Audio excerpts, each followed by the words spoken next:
Hey everyone, today I want to talk to you about adaptive thermogenesis, which is a natural process that the body undergoes in order to match the amount of calories that it burns in relations to the amount of calories coming in. This is one of two main reasons why people struggle to lose weight. The number one reason, non-compliance. We're not really going to talk about non-compliance. We're going to talk about adaptive thermogenesis because this is a concept that not many people experience unless they've been dieting for a long time, they're highly active, where they've been doing this fitness bit, they've been on this journey for a long time, and they're struggling to lose weight. And they're not where they want to go. And one particular case I want to illuminate is my client. He's 56 years old.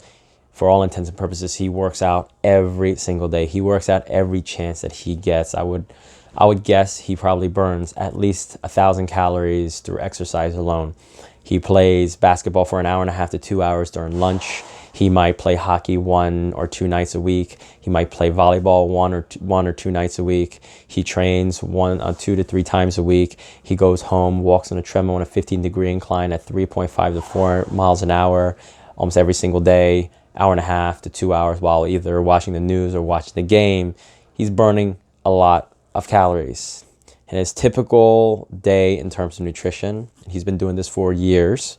For breakfast, he might have either a power bar or a protein shake or a Siggy's yogurt, which is 150 calories. So he'll probably have 150 calories for breakfast. For lunch, he'll probably have something similar in terms of size, maybe 150, 200 calories. And sometimes dinner is a small serving of protein and vegetables. He's probably eating less than 1,200 calories on a normal day, yet he's burning more than 1,200 calories through exercise. And then on top of that, we have to take into account that your body needs a certain amount of calories in order to maintain survival functions. And for somebody who's 56, about 200 pounds, his body probably needs about 1,500 calories just to survive.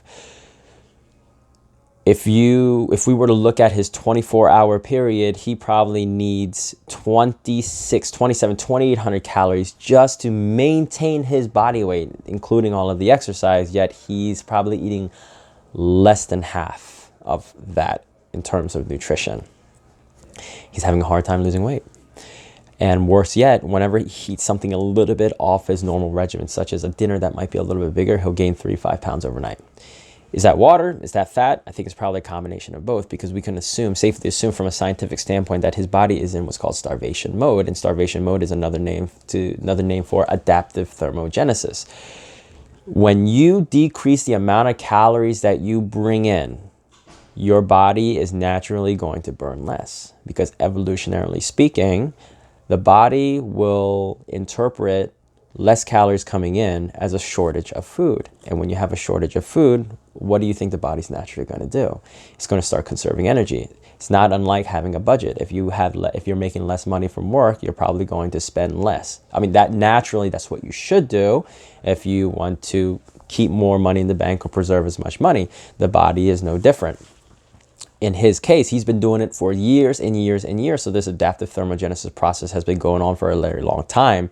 When adaptive thermogenesis actually kicks in is different for everybody, but in his case, he's probably at the max of adaptive thermogenesis. Whenever he eats something a little bit different, maybe has a little bit more salt or a little bit more sugar, he's going to blow up. He's going to get bloated because the body's going to detect that increase in calories and do everything that it could possibly can to conserve it, to hold on to it, because the body doesn't know when it's going to get food next.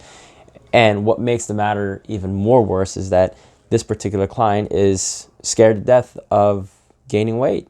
That 5 pounds, he doesn't like seeing the number on the scale go up. So then what does he do? He just continues going down that rabbit hole of adaptive thermogenesis, and it's just going to be like that for probably the rest of his life, because adaptive thermogenesis process can be as permanent or as impermanent as you want it to be. The solution to that is simply increasing the amount of calories that he eats. He'll gain weight. But in order for his metabolism to repair, or in order for his body to get out of this adaptive thermogenic state, he needs to bring up the amount of calories, because the increase in calories, the same way that a decrease in calories will decrease his metabolic rate, will increase his metabolic rate. So if he eats more, his body will burn more over time.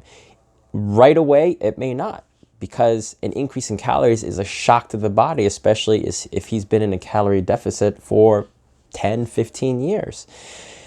Also, I want to mention, if you have struggled with your weight when you were younger, when you were a child, an adolescent, a teenager, you're most likely going to struggle with the weight for the rest of your life. So if you've been overweight or you've had a pudge for as long as you remember, you're probably going to have some sort of pudge or a weight issue for the rest of your life. And that is really the dark side of genetics. You can thank your parents, grandparents, your ancestors for that. I'm just kidding. Don't thank them. Well, thank them because they gave life to you and you're great. The best way around this adaptive thermogenesis is to bite the bullet, swallow your pride, gain the weight, and get stronger and get more energy. That's really the only way, only effective, proven way to get out of adaptive thermogenesis. Of course, this doesn't apply to everyone because from an emotional standpoint, somebody might never be able to accept the fact that they'll gain weight.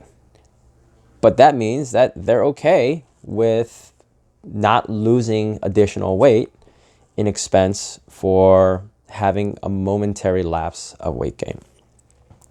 And of course, my client has a couple of other issues going on with him in terms of sleep. He doesn't sleep. He drinks like 60 ounces of coffee. He drinks more coffee than he drinks water. He doesn't really sleep very much.